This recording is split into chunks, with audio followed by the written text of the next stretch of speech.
So have you ever heard of John 3:16? Of course. Have you ever heard of Acts 3:16? And Jesus' name, through faith in his name, has made this man strong, whom you see and know, the lame man from birth. Yes, the faith which comes through him has given him, the healed, formerly lame man, this perfect soundness in the presence of you all. But you have to keep on reading. Yet now, brethren, Peter is referring here to fellow Jews. I know that you did it in ignorance. You denied that Jesus was the Christ and the Lord. You denied it. And you're denying that in ignorance. You didn't know, as did also your rulers. So the rulers did. But those things which God foretold by the mouth of all his prophets. Therefore, repent from denying that Jesus is Lord and Christ to believing. He's not asking you to turn from sin. He's asking you to turn from not believing to believing. From denying Jesus is Lord and Christ to accepting by faith he is Lord and Christ, to turn to Christ in faith, Acts 3:16, John 3:16, so that your sins may be blotted out. What does that mean? Forgiven. That seasons of refreshing may come from the presence of the Lord.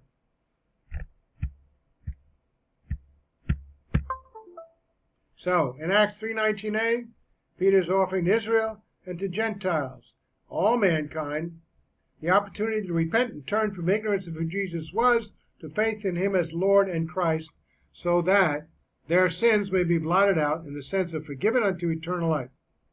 The apostle is saying for the Jews who crucified Jesus back in the first century, that's not you or me, as in Acts 2:38, to change their minds from not trusting in Jesus Christ as one's Messiah Savior to believing in his name, in his capacity to provide one with eternal forgiveness of sins. The phrase rendered so that your sins may be blotted out signifies to be forgiven of one's sins unto eternal life in the eternal kingdom of God.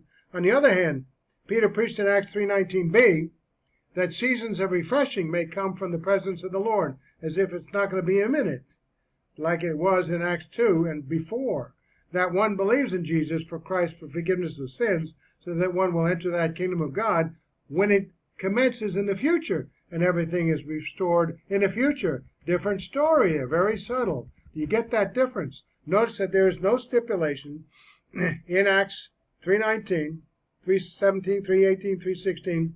Notice that there's no stipulation such as be baptized, present in order to have their sins blotted out. Obviously, it's not instrumental. It's symbolic after the fact. So evidently, water baptism is symbolic. Furthermore, there is nothing stipulated in this passage about receiving the gift of the Holy Spirit. In view of Acts 2:38 stipulation of repentance and baptism followed by forgiveness of sins and Holy Spirit reception, we may conclude that the water baptism is not instrumental in the forgiveness of sins, nor instrumental in the receiving of the Holy Spirit spiritual gifts. So the water baptism is not required for forgiveness of sins. But once one is baptized, there follows the reception of the Holy Spirit. That's the order of things that the Holy Spirit has set up. Different order than for the Samaritans, or for Jews of other times, or for the following Jews who followed John the Baptist, or for the Gentiles. This is a different order. This is the transition period in the book of Acts. There follows the reception of the Holy Spirit. Once in this particular group, they were water baptized, and they're in view in chapters 2 and 3 of Acts. Those Jews responsible for the death of Christ at the beginning, the transition period of the church age, who have repented, believed. Not all of them believed, so that's why we didn't have the imminency of the kingdom of God to arrive. It's postponed now. Intercalation of 2,000 years of the church age. I don't know how many more years we have to go. Just count from the time that the Jewish age began, and when it was intercalated and stopped, it was about 7 years short. Now we have 2,000 years from the moment that Christ was ascended to heaven. How many days when did that happen? He was born about 4 BC, somewhere around 28 AD, 32 AD. 2,000 years from that, church age ends. Church is no longer there. Day of the Lord begins. Day of the Lord is the 7-year tribulation period of the last 7 years of the Jewish age. So on the other hand, the time frame for the commencement had changed from imminent to postponed, for Peter declared in the next two verses, Acts 3:20 to 21, that heaven must receive Jesus Christ until the times of restoration of all things. How many years do you think that is? 2,000 years. Adam and Eve to Abraham. 2,000 years. Abraham to the end of the Jewish age, less 7 years. And we have 2,000 years since Christ ascended. Hence, the commencement of the eternal kingdom of God was not imminent at the time of Peter's message. But when that time comes, God will send his Son Jesus Christ to rule his kingdom, eternal kingdom, forever. And who will he be with? We will be with him, the church. Not too many years. Get busy. You got a short time. Get boned up on Scripture and get busy sharing what I share here and more. Teach me something. Acts 3:20, and that he, God the Father, may send Jesus Christ, who was preached to you before, whom heaven must receive until the times of restoration of all things, which God has spoken by the mouth of all his holy prophets since the world began. You want to know about the eternal kingdom of God? Go back to Isaiah and all the other prophets. They got the message. So Peter indicated to his audience of Jews that God the Father, verse 18, will send his Son Jesus Christ to the earth, who Peter reminded was repeatedly preached to the Jews and to all mankind since the world began. But for the present time, Peter declared in verse 21, back in the first century, heaven must receive him until the times of restoration of all things. It was almost 2,000 years ago, which God has spoken by the mouth of all his holy prophets since the world began, even before that.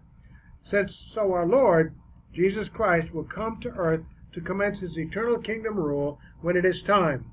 And at that moment of his second coming, all of a generation of Israel will recognize and trust in her Messiah as a result of God's enablement and Israel's subsequent response of faith.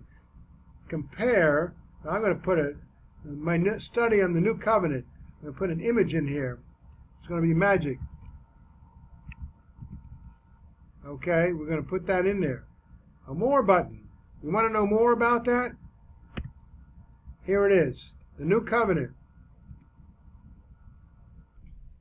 Take a look at the New Covenant here. You can check it down here.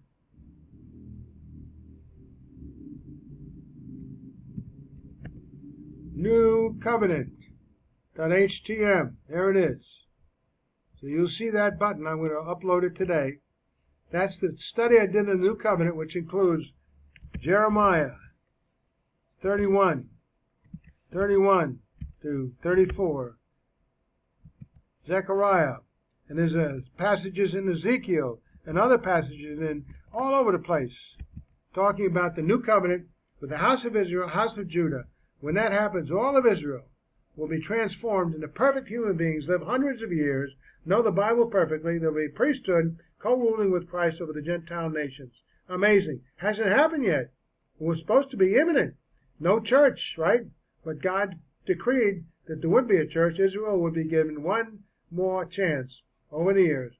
So, the phrase is that seasons of refreshing may come from the presence of the Lord in verse 19 of Acts 3, and until the times of restoration of all things in verse 21 referred to the commencement of the eternal kingdom of God.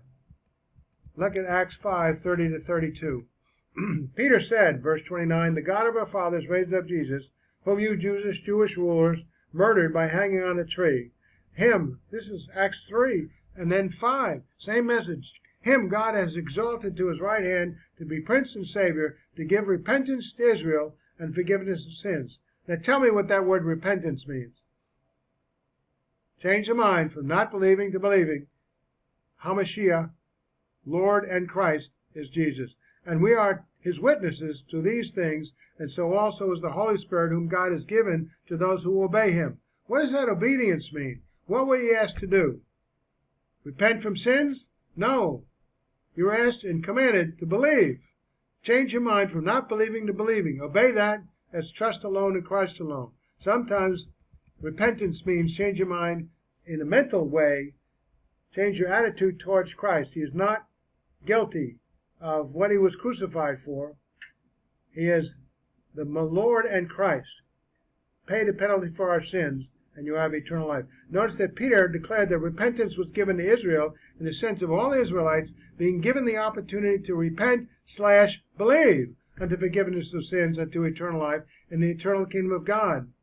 Furthermore, Peter adds that the Holy Spirit was also given to those who obeyed God. Since water baptism is not stipulated in this passage, then it is not essential for forgiveness of sins, as some contend. Only the repentance unto faith is stipulated, as some contend. That's why all the detail in this. So many people say, water baptism, yeah, it's instrumental. No, it's symbolic. Only the repentance unto faith is stipulated in Acts 3. Why is that there? Why don't you go and write it back in or write your own Bible? On the other hand, water baptism is something for believers to obey, which according to Acts 2:38 is followed, but not instrumental toward the reception of the Holy Spirit for those Jews who crucified Jesus, who are in view in chapters 2, 3, and 5. Are you one of those Jews who crucified Jesus? No? Then you're not part of that organization like the Church of Christ. They aren't that old. None of those people are over 2,000 years old. Compare Acts 10, 34 to 48. Read this. Acts chapter 10.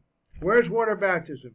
Peter addresses the Gentiles with the same message he has been preaching relative to forgiveness of sins unto eternal life in the eternal kingdom of God, albeit the reception of the gift of the Holy Spirit comes at the moment of faith alone, before water baptism. That was God's order of these particular Gentiles, these particular people in this transitory time. Acts 10:34. Then Peter opened his mouth and said, in truth, I perceive that God shows no partiality relative to whom the forgiveness of sins unto eternal life in the eternal kingdom of God applies. It applies to everyone, Jew and Gentile alike. So Acts 10:35. But in every nation, whoever fears him, every nation, Jew and Gentile, fears him and works righteousness is accepted by him. How do you work righteousness? You believe. You get the credit of righteousness. The phrase rendered, but in every nation, Jew and Gentile alike, whoever fears him and works righteousness is accepted by him. In the sense of whoever of every nation of mankind believes in Jesus for forgiveness of sins. The message hasn't changed. Don't try to twist the words around. Acts 10:43, unto the reception of the righteousness of Christ is accepted by God in the sense of having eternal life and entering the eternal kingdom of God. You obey, you believe. All right? You work righteousness, you believe. You get credited with the righteousness of God.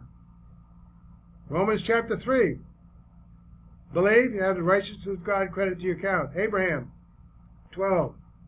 Believe, credited with righteousness. Abraham 12 and 15 of Genesis. Acts 10:36. The word which God sent to the children of Israel, preaching peace through Jesus Christ.